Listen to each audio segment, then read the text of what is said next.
Hey YouTube, it's Jeff at Darkmoon Metals. Well, this is the third installment of our Dagger build. Today is the last and final day. We'll be doing the crossguard. Dana will be engraving it. I'm going to be making the handle, and I have opted for purple heart. I was kind of leaning in this direction anyway, and one person chimed in, I believe it was Philip, said go for the purple heart. So we're going to use that for the handle material. And for the crossguard itself, I cut a sample of the leaves with the other material that I had yesterday, the 90 thousandths thick, and I didn't like the way it felt. It was kind of flimsy for a crossguard, so we're going with a full 1/8 inch thick piece of material. I have to set it up on the plasma cam. After that, I'm going to be taking the stems of the leaf, throwing them in the forge, and rolling over the flats to form a round. So let's get started.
Alright YouTube, as you can see Dana's finished with the engraving. I've got the handle burned on.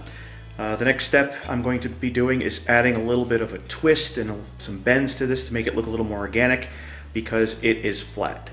I've got this in the same holder where I made the blade in the forge, and I'm going to be heating this with the oxypropylene rosebud tip and doing a little bit of forming work over this ball stake over here. So let's get to it.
Right now all the pieces have been cleaned up with the exception of the pommel. The pommel I'm going to hand finish sand along with the handle so they match up perfectly. Right now it's time to break out the TIG welder and start putting this thing together.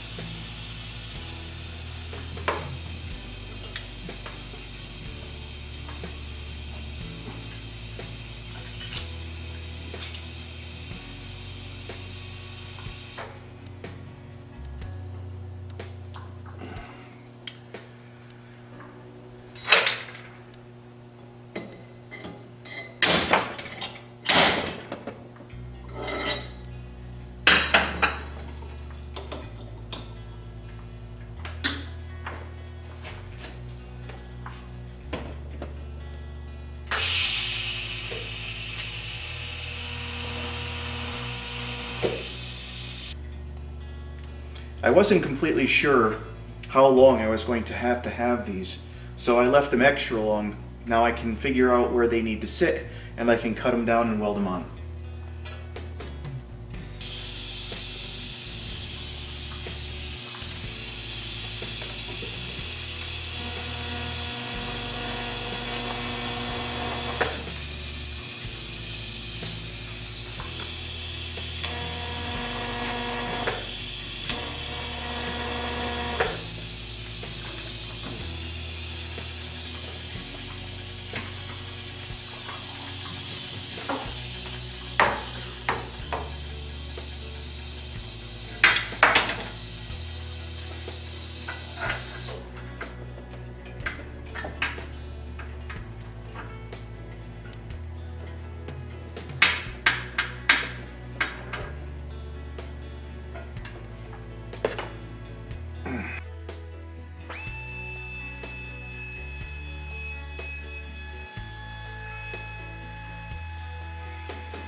Well YouTube, that's what it looks like with this thing coming at you.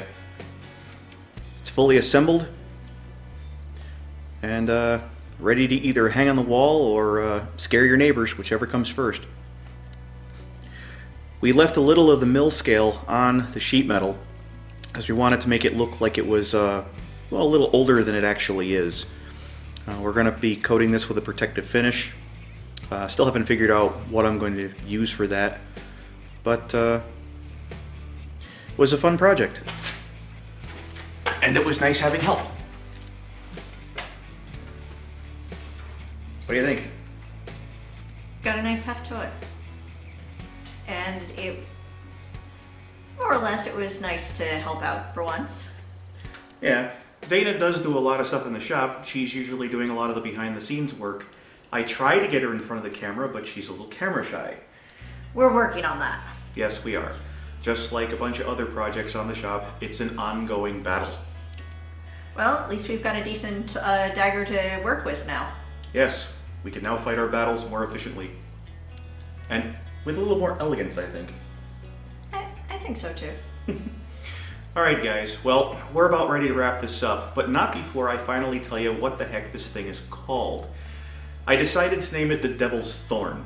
Yeah, it may seem a little bit ominous, but considering it's meant to be a dagger, it's meant to be intimidating. You can't name it something like the Fluffy Bunny.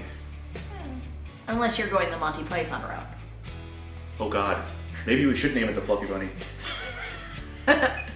Well anyway, I guess the name is up in the air right now. We might have to rewatch Monty Python and think about this. Well, while we're doing that, we hope you guys had fun. We hope you enjoyed the video and the series on building this dagger.